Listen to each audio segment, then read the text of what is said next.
Lichalis and Reyes, a grade 11 STEM student. Today, I am going to discuss about the Module 3 Lesson 2 of Oral Communication in Context, entitled Strategies to Avoid Communication Breakdown. But before I start, I would like to have a recap on the previous lesson. Here are some barriers to communication. First is, physical barriers are the natural or environmental condition that act as a barrier in communication. Second, psychological barriers are also called as mental barriers.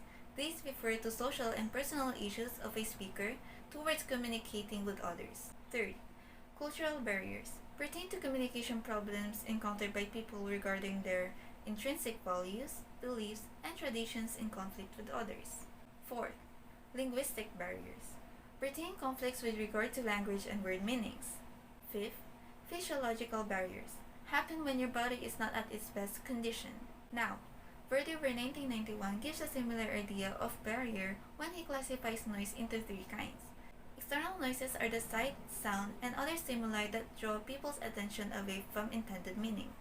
Internal noises are the thoughts and feelings that interfere with meaning. Semantic noises are the alternate meanings aroused by a speaker's symbols. Let's now move on to Lesson 2.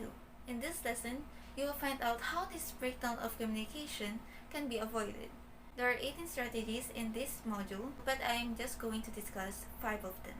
Here's an article entitled 5 Ways to Avoid Communication Breakdown by Ronnie Peterson. I would like to give highlights on number 1 and number 2, which are have clarity of thought before speaking and learn to listen. Okay, the first is have clarity of thought before speaking.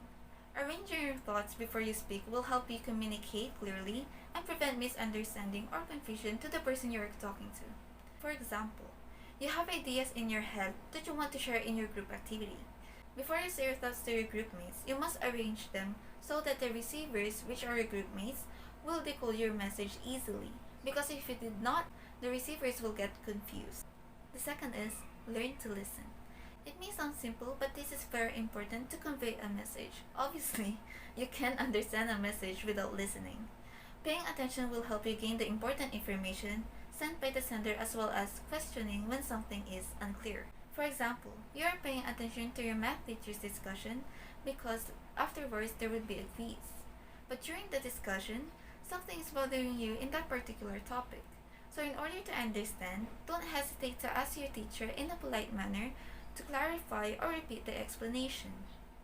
Next, the strategies to avoid communication by Quipper. There are 6 strategies present, and I would like to give emphasis on number 5 and number 6, which are be specific and do not jump into conclusions. Be specific. Use simple and concise words as much as possible in delivering a message. Being specific means being particular and direct to the point. Like when you are tutoring a child, you must explain it simple but clearly in order for a child to get the point of the lesson you are teaching. The other is, do not jump into conclusions. Before you give your comments and judgment, be sure that you have listened attentively to the speaker. For instance, your friend is already giving you a feedback even if you're not yet done talking. There is a big possibility that the both of you might get lost in the conversation, leading to communication breakdown. Lastly, the 7 C's of Effective Communication by Professor Broom, Cutlip, and Center 2012. I would like to give focus on courtesy. You can show respect to your receivers by understanding their culture, values, and beliefs. Showing courtesy helps you create a positive vibe with the audience. This implies good choice of words and language on the part of the sender and consideration of audience's perspectives.